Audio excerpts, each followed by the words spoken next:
What would you say to the to maybe those viewers who are new to the champagne world? What makes champagne special compared to other sparkling wines? Why should they be interested in it? Champagne has probably the most complex rules in the wine industry to Mm, follow. You cannot do everything you want, even if it's your own field, even if of it's your course. own house, you have rules to follow. And all those rules are dictated by the CIVC and the Cahier des Charges that you need to follow. And I think that's what makes it probably the most interesting wine in the world.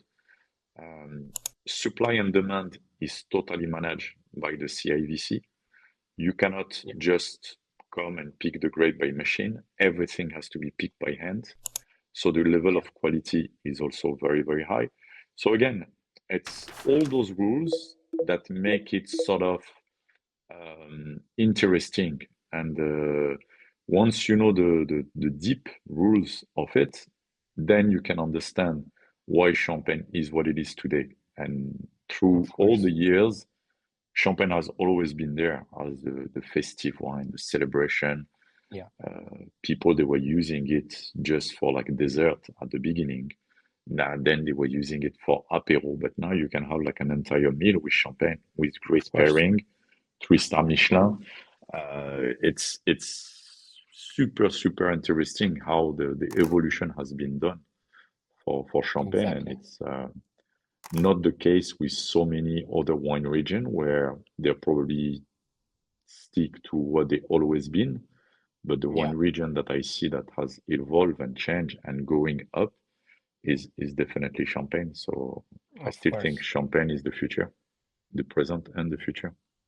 And it's very interesting that you mentioned the very strict rules. A lot of people are critical about not just the champagne rules, but in general in EU, as we know, in many wine regions there are quite strict rules about the grape varieties that you can use, the winemaking technologies that you can use, the yields. Everything is controlled, and a lot of people are critical about this, and they say that with your own property you should be allowed to do anything that you want, and maybe it would benefit the market and the art of wine and champagne making if it would be a free game and everybody could try new techniques and new things, introducing new grape varieties, which is, I do understand, and from the point of view of the winemakers it's kind of understandable that sometimes this makes their job a lot harder. But on the other hand, for any game, you need rules. There are no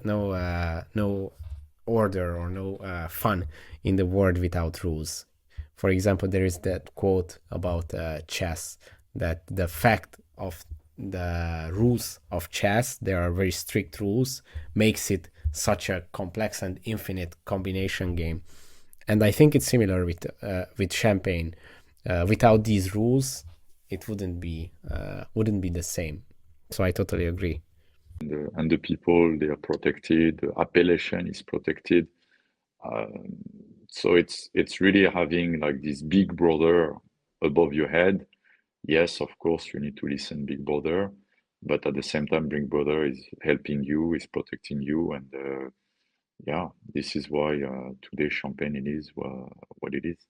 And if you follow those rules, you can use the champagne name, and as you say, protecting you, the big brother, it is a great advantage. And if you want to go free, try new things, you can obviously, but then you are not inside the rules of champagne, so you cannot use the champagne appellation. Thanks for watching this video. If you want to see the full episode, click here. Don't forget to subscribe and consider joining for exclusive content.